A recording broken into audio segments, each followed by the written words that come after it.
अमेरिकी राष्ट्रपति Donald Trump ने पीएम नरेंद्र मोदी से फोन पर बात की है। जानकारी ये दी गई है कि इस बातचीत के दौरान राष्ट्रपति ट्रंप ने इस हमले की निंदा की है। ये अटैक पाकिस्तान ने ही करवाए हैं, आईएसआई इसमें इन्वॉल्व है। इवन के कोई ये कहता है कि हमें हमला कर देना चाहिए। प्रॉपर इन्वेस्टिगेट किया जाए। एक बात करूंगा, बेशक पाकिस्तान की अगर इन्वॉल्वमेंट आती है, यूएस के साथ बहुत अच्छे ताल्लुक है, वो है, रिलेशंस है। भारतीय मीडिया जहर उगल रहा है मुसलसल। भारतीय प्रोपेगेंडा अकाउंट्स पाकिस्तान के खिलाफ जहर उगल रहे हैं। जो भी वहां पे होगा इल्जाम पाकिस्तान पे आएगा, पहली बात। तो जैसे ये वाकया वहां पे हुआ, उन्होंने कहना शुरू कर दिया जी ये पाकिस्तान है, पाकिस्तान के अदारे हैं। फायरिंग की गूंज खत्म भी ना हुई थी कि भारतीय मीडिया और बीजेपी रहनुमा पाकिस्तान के खिलाफ बगैर कोई शवाहिद पेश किए जहर उगलने लग गए। तो ये गलतफहमी उनके जहन में होनी भी नहीं चाहिए और शायद है भी नहीं कि हम कोई रवायती जंग नहीं करेंगे। ये मिसाइलों का दौर है और 24 से 26 लोगों की अभी तक हलाकतें बता दी गई हैं। इंडियन मीडिया पे इस वक्त आग लगी हुई। अर्जेंटीना के फॉरेन मिनिस्टर का आई थिंक का मैसेज आया इंडिया को और कंडोलेंसेस जो हैं वो उन्होंने दी हैं। इसी तरह कहां से ये लोग आए, कौन थे, कहां गायब हुए, निकाला जाए। और फिर तो जैसे ये वाकया वहां पे हुआ, उन्होंने कहना शुरू कर दिया जी ये पाकिस्तान है, पाकिस्तान के अदारे हैं, पाकिस्तान कि भाई जो लोग हमलावर थे वहां पे आखिर वो जो लोग सयाह आए हुए थे 4 घंटे 400 किलोमीटर दूर फासला। और ऐसा लगता है कि सारी इंटेलिजेंस उनके पास और एज एक्सपेक्टेड फौरी तौर पर सारा मलबा पाकिस्तान पे डाल दिया गया। जम्मू कश्मीर में जिस तरीके से आतंकी हमला हुआ है, इसका बदला लेने को भारत तैयारी कर रहा है, जिसको लेकर पाकिस्तान मीडिया में खलबली मची हुई है। इस घटना की वजह से प्रधानमंत्री नरेंद्र मोदी सऊदी अरब का दौरा बीच में छोड़कर दिल्ली लौट आए हैं। भीषण आतंकवादी हमले के बाद दुनिया भर से शोक और निंदा की लहर दौड़ गई है। अमेरिका के राष्ट्रपति डोनाल्ड ट्रंप और इटली के प्रधानमंत्री ने इस घटना की निंदा कर रहे हैं। आप लोगों को इस वीडियो में देखने को मिला होगा, पाकिस्तान का मीडिया ये देखकर रोने धोने लगा है। पाकिस्तानी मीडिया के एक्सपर्ट बोल रहे हैं पूरी दुनिया भारत के साथ खड़ा हो गया है, भारत बहुत जल्द इसके ऊपर कार्रवाई करने वाला। दरअसल दोस्तों, भारत सरकार खुफिया सूत्रों के मुताबिक हमले को विदेश आतंकियों ने अंजाम दिया है। इनमें से भारत सरकार के खुफिया सूत्रों के मुताबिक हमले को विदेश आतंकियों ने अंजाम दिया है। इनमें से अधिकांश पाकिस्तानी थे। इसके अलावा सऊदी क्राउन प्रिंस मोहम्मद बिन सलमान ने पीएम नरेंद्र मोदी से मुलाकात में इस आतंकी हमले की तीखी निंदा की है, जिसे सुनकर पाकिस्तान मीडिया में बहुत हलचल मची है। आप लोग को वीडियो के हाईलाइट में देखने को मिला होगा, पाकिस्तान मीडिया में ये बातें चल रही है, देखो भारत की तरफ पूरी दुनिया खड़ी हुई है। अगर पाकिस्तान में ऐसा आतंकवादी हमला होता है तो पूरी दुनिया से कोई भी लीडर उसके साथ नहीं देते। तो दोस्तों ये वीडियो पूरा देखिएगा, पाकिस्तान मीडिया में किस तरह से चर्चा का विषय बना हुआ है। कमेंट में अपनी राय लिख के जरूर शेयर करें दोस्तों। अमित शाह साहब जो हैं इस दहशतगर्दी के वाक़े के बाद निकल गए हैं और वो चले गए हैं और पहुंच रहे हैं कश्मीर के अंदर। कहा जा रहा है कि इसके हवाले से अगर देखें कि ये जो पहलगाम टेरर अटैक है, इसमें दिल्ली के अंदर बड़ी इस वक्त टेंशन इस वक्त पड़ी हुई है और कहा जाता है कि there is an anger in Delhi, there is an anger in Indian government कि इंडिया के अंदर इस वक्त अमेरिका के वाइस प्रेसिडेंट जेडी वैंस मौजूद हैं, भारत के वज़ीर आज़म नरेंद्र मोदी इस वक्त सऊदी अरब के अंदर मौजूद हैं और ये वाक़या जो है वो हो जाता है। अब इसको मैंने देखा है कि इसमें ये बहुत सारे जो रिएक्शन है इंडिया से आ रहा है। मैं अभी कुछ इंडिया के फॉर्मर लेफ्टिनेंट जनरल को सुन रहा था इंडियन टीवी के ऊपर, वो कह रहे थे ये पाकिस्तान ने करवाया है। उन्होंने कहा जी ये पाकिस्तान दहशतगर्दी करवाता है, ये दहशतगर्द ग्रुप हैं। और कई लोगों का भारत के अंदर ये कहना है जी कि आईएसआई इन्वॉल्व होगी इसके अंदर, पहलगाम अटैक के अंदर।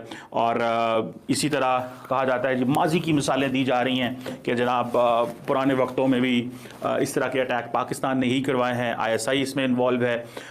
इवन के कोई ये कहता है कि हमें हमला कर देना चाहिए मुरीद के, जहाँ पे लश्कर तैयबा का कहा जाता है कि हेड क्वार्टर है। सो ये जो 27 या 30 लोगों का, कई लोगों का कहना है 35 नंबर जो है वो बढ़ रहा है, जारी बात है। तो ये अगर 35 लोग वहाँ पे उनकी जान गई है तो इससे आप अंदाज़ा लगा लें कि एक कितना बड़ा, जारी बात है, सेटबैक है। ये तो एक ओवरऑल आपको खबर नज़र आ रही है कि there is an anger in India, there is an anger in Delhi. Narendra Modi ने अपना जो पैगाम है वो रिकॉर्ड करवा दिया है वहाँ से, उधर से सऊदी अरब से उनकी ट्वीट जो है वो आ गई है।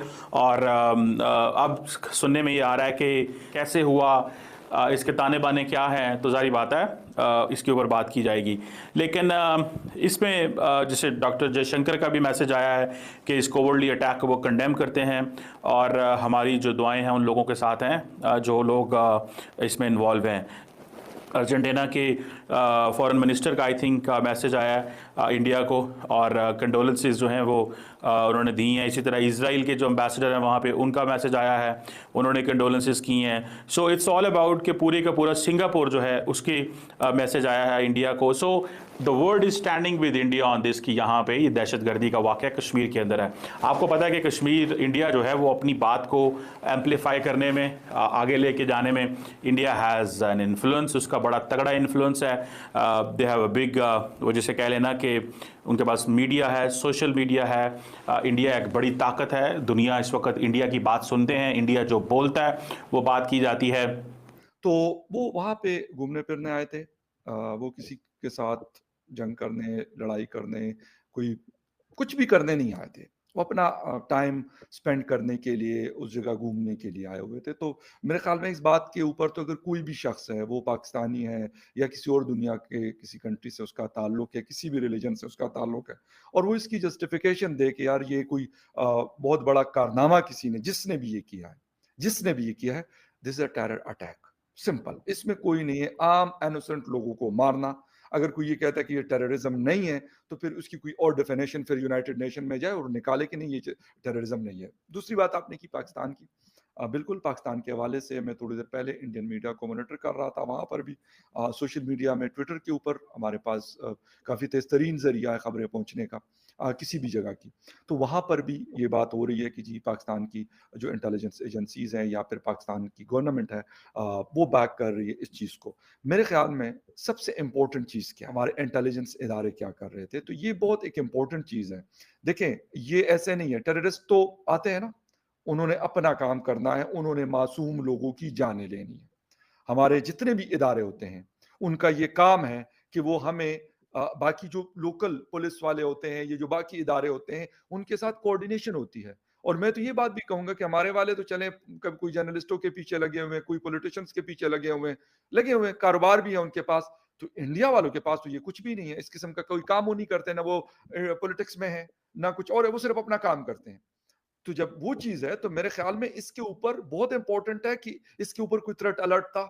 इतने सारे टूरिस्ट स्पॉट्स हैं और कश्मीर हम जो मर्जी कह दें, वो बेशक इस साइड वाला कश्मीर हो या उस साइड वाला कश्मीर हो, कुछ मसले मसाइल हैं। अगर बलूचिस्तान में कोई टूरिस्ट जाते हैं तो मेरे ख्याल में उस जगह को इंटेलिजेंस के हवाले से देखा जाएगा, क्योंकि वहां पे मसाइल हैं। खैबर पख्तूनख्वा में है तो इस वहां पे भी ये चीज देखी जाएगी। मैं कोई कंपेयर नहीं कर रहा, दोनों तीनों जगहों की जो अपनी डायनामिक्स है एक जैसी नहीं है, सिचुएशन एक जैसी नहीं है। लेकिन मेरा मतलब सिर्फ ये है कि कम से कम ये चीज की जाए, प्रॉपर इन्वेस्टिगेट किया जाए। एक बात करूंगा, बेशक पाकिस्तान की अगर इन्वॉल्वमेंट आती है, यूएस के साथ बहुत अच्छे ताल्लुक है, वो है रिलेशंस है हिंदुस्तान के। सऊदी अरेबिया, यूए के साथ बेहतरीन रिलेशंस है इंडिया के। ये तीनों वो कंट्रीज हैं जिनका पाकिस्तान में, मैं कहता हूं तकरीबन कोई टाइम ऐसा नहीं आया कि इनका इन्फ्लुएंस ना हो। फिर बिल्कुल इस मुद्दे को उठाए कि ये वंस फॉर ऑल खत्म हो। ये कहां से ये लोग आए, कौन थे, कहां गायब हुए, निकाला जाए और फिर